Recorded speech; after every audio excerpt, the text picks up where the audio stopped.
Magandang hapon guys. So ayan, medyo ligpit-ligpit na kami kasi bukas bubuldosin na. Ito kasi ito lang naligtas sa mga anak ko sa pinagulong tumpo mula dito. Yung muna inuna nila. So ayan, basang-basa yan. So diyan po siya diyan po siyang nilagay, basang-basa po kasi yung mga bata hindi nila alam kung anong unahin, anong dadalhin. Nagdala nga ng sapatos pero kulang naman sa pares.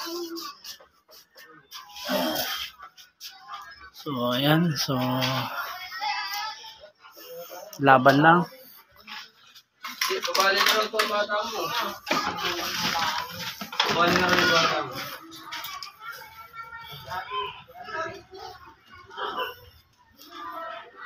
Ayan.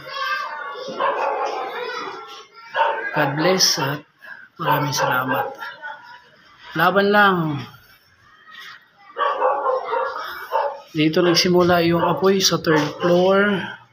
Kasi sa kapitbahay, bumaba dito kasi may gamit to.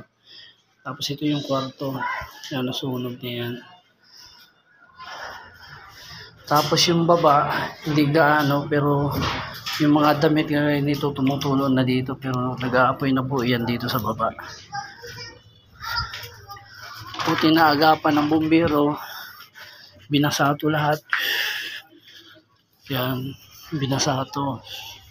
Isprehan tapos umakyat sila sa itaas. Yan. So yun lang po so mga kalod. So thank you and God bless. Thanks for watching. Pa-like and share na lang. Lipat bahay muna kami. Lipat buhay muna kami at bagong buhay.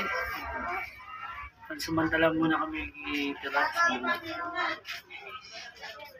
Ilang mga kalod. So wala akong ganong upload kasi medyo ano pa sa problema. So laban lang. Yan nila.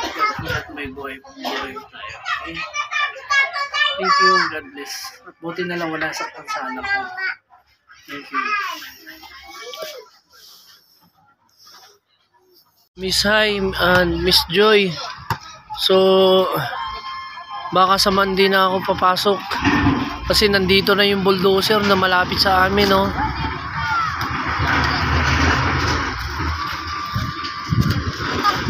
Naghahakot na po kami at saka